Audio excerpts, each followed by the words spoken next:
A group of students getting their hands a little dirty today, all in the name of education. I love when Dave's been on location like this. The kids at the Copper Canyon Elementary School are learning the importance of sustainability. They're out in the garden and they've got a VIP guest. Dave, the garden guy's there. Good morning. Thank you, Olivia. Hey, listen, we're out at this garden. What's amazing about this garden is it's all sustained with what they produce out of the garden. And of course, I'm with Mary here. And Mary, I want you to tell us a little bit about your story here, how you got this actually started.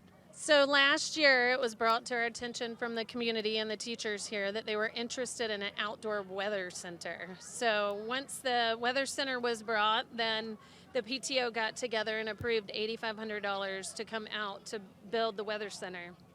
From that, this is what morphed into a full working outdoor science center where the kids are able to learn curriculum through their grade level boxes and have hands-on experience with everyday science. And talking about curriculum, I'm with Mary here. Mary, you kind of put this together, didn't you? You've got Edie.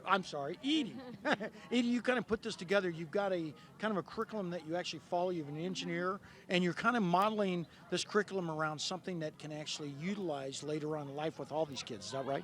It is. It's pretty exciting. So in the classroom, they learn knowledge, but when they come out here, they're actually putting that knowledge to application, starting from kindergarten where they learn the life cycle of a bean with the Magic Bean Garden. And we tie in reading through, reading books.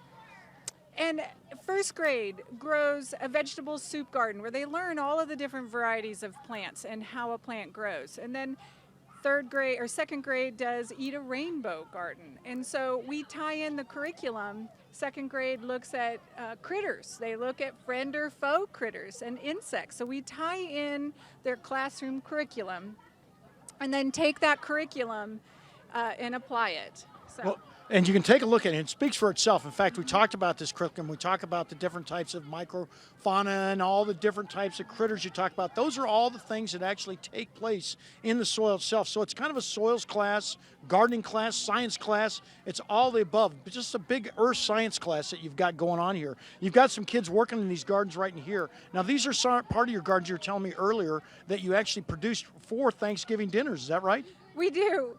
We planted in September with the intent of having a harvest in the classrooms. We actually want them to see that we can then create recipes. Third grade had coleslaw. Second grade, we made homemade ranch dressing. And with that ranch dressing, they can see that they don't have to eat it out of a bottle or a box. They can make it. And they're learning one thing. We were just talking about what it takes to make a pizza.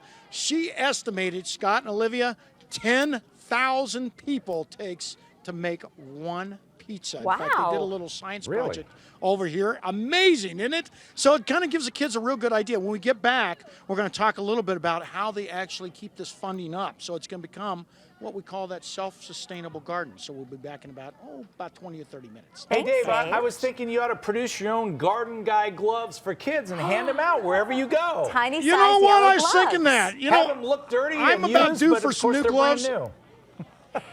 I need to raise some money to buy some new gloves. I think got that's your a good investor idea. right I'll here. patent them and everything else. Thanks, Dave.